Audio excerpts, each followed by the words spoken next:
Hello साथीहरु, तपाईहरुलाई मेरो युट्युब च्यानलमा स्वागत छ। यदि तपाईहरुलाई मेरो भिडियो मन पर्यो भने लाइक, सब्स्क्राइब, कमेन्ट गरिदिनु होला।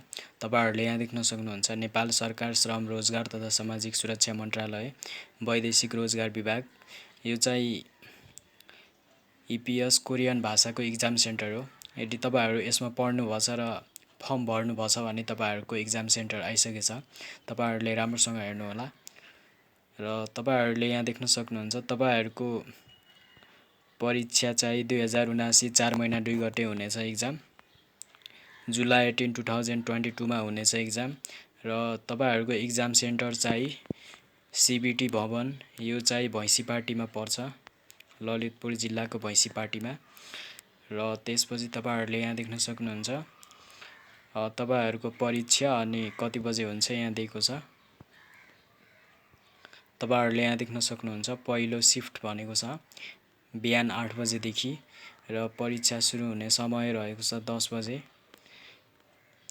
त्यसपछि तपाईहरुले यहाँ देख्न सक्नुहुन्छ दोस्रो शिफ्ट भनेको छ दिउँसोको 9:30 बजेदेखि र परीक्षा सुरु हुने समय रहेको छ 11:30 बजेदेखि। र त्यसपछि तपाईहरुले यहाँ देख्न सक्नुहुन्छ तेस्रो शिफ्ट दिउँसोको 12 बजेदेखि र परीक्षा हुने समय रहेको छ 14 बजे भनेको छ।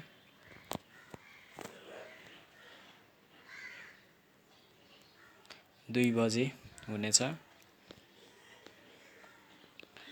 र यो चाहिँ आफै पढ्नु होला तपाईहरुले। र तपाईहरुलाई यसको PDF चाहिन्छ भने तपाईहरुले मलाई कमेन्ट बक्समा कमेन्ट गरिदिनु होला, म तपाईहरुलाई यसको PDF प्रोभाइड गर्छु। आजको लागि म यति नै भिडियो बनाउँछु। तपाईहरुलाई मन पर्यो भने लाइक, सब्स्क्राइब, कमेन्ट गरिदिनु होला।